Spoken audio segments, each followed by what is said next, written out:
there, Facebook and all of our video followers. I'm Katie Strickland with the City of Winder, and I'm joined again today with our mayor, David Maynard. And we were sitting and talking about a couple of things lately that have kind of circulated around the city, and we wanted to kind of talk historical a little. So Mayor Maynard is going to discuss homestead exemption with everyone, just because there's a lot of history and maybe people don't necessarily understand what homestead exemption in the city of Winder means. So talk to me about, has there ever been homestead exemption in the city of Winder? And tell me a little bit about the research and the information that we have on the homestead exemption for the city of Winder. Now, that's like an old friend of mine used to call a trick question. Is it a trick question? Okay, well, how is that a trick question? So in looking at my own personal tax bills going back to the late 90s, on my tax bills, I have received the credit for the homestead exemption on my city taxes. From the late 90s up until 2014 or 2015, and then that went away, and then last year it came back again, and I was granted a $10,000 homestead exemption. And so in hunting and searching on that and consulting with our city attorney, it appears to me that both the pre-existing state homestead exemption of $2,000, which was later increased to $10,000 for those in Barry County, that those exemptions do not apply to city or city school taxes. Yet we receive those. So in my mind, there is no legal authority to grant the homestead exemption to any citizens living here. So I will say that people are saying we're taking something away if we don't do it. Well, we're not taking anything away. I'll say that last year, those who claimed the homestead exemption for their county taxes received a $60 credit against their city taxes. We're not trying to make that up or go back and hunt down who that was. But we do want to clarify. The question's also been asked, does the city plan to institute a homestead exemption? To my knowledge, the council has had no such discussions, but in light of all this here lately, I think at some point we probably will have a discussion as to whether we would want to try to grant a homestead exemption against city taxes for those in Winder, and then what that process might look like to be able to implement it. The last two were done by state legislation. So that would be a process where if the council would have to vote, so we would go through an official process to implement that. Well, I don't even know what it would be, because I don't know. That's part of what we're hunting down and asking now is our city attorney to tell us what that process could be or would be. And it could be there are a couple different ways to do it.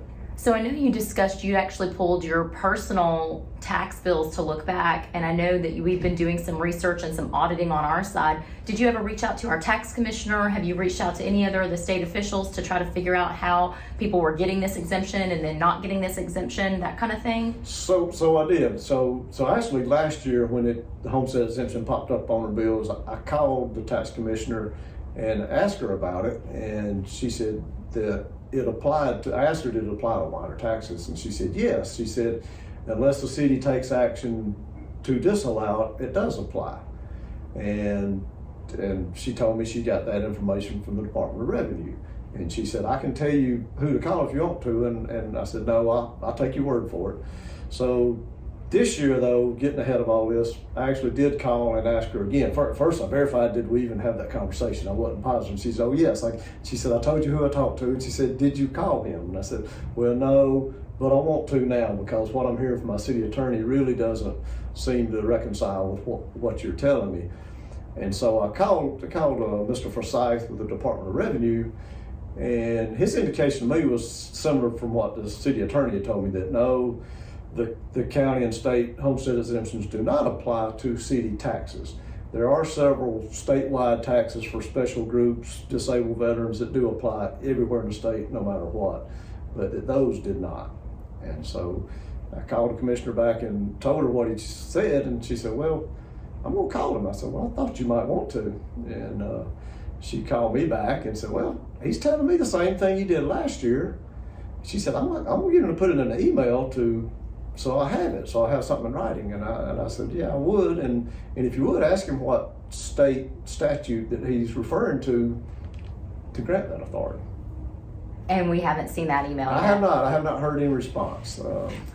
Well, and I know that this comes at a time where our city council recently passed a resolution, and I know we've also been asked, locally about the lost negotiations, the SDS, all of that side of it. So have there been any forward movement on service delivery strategies with the county? Have there been any resolutions to this lost negotiation or any response from our resolution that the city council passed? Another trick question. So those two are intertwined, but they are a little different. The service delivery negotiations are really they're in the courts now and have been for, I guess, years at this point. The loss negotiations, which one of the criteria in loss is settling, three of the criteria in the loss are to address any service delivery issues that we may have. So when the loss negotiations first started up, the county held these meetings. And in the first two meetings, the representatives from the county would only discuss population. They didn't want to discuss any of the other 8 criteria that the statute says you should consider when agreeing on a loss, when reaching a loss agreement. And so at that point, our council decided just to take a stance and action and pass a resolution. You know what? We're not even going to talk about loss anymore until we settle the service delivery issues that we have. So at that point, the county all of a sudden, their representatives wanted to start talking about the other criteria. But what I tried to indicate to them in an email or to the commissioners that at this point, it's too late. The council has taken a formal binding position in the form of a resolution. And the only way I think the council would be willing to seriously consider anything from the county other than that would be if the county in turn agreed and voted and took a formal position. But at this point in time, the council is not willing to talk about loss until the service delivery issues are settled. Okay.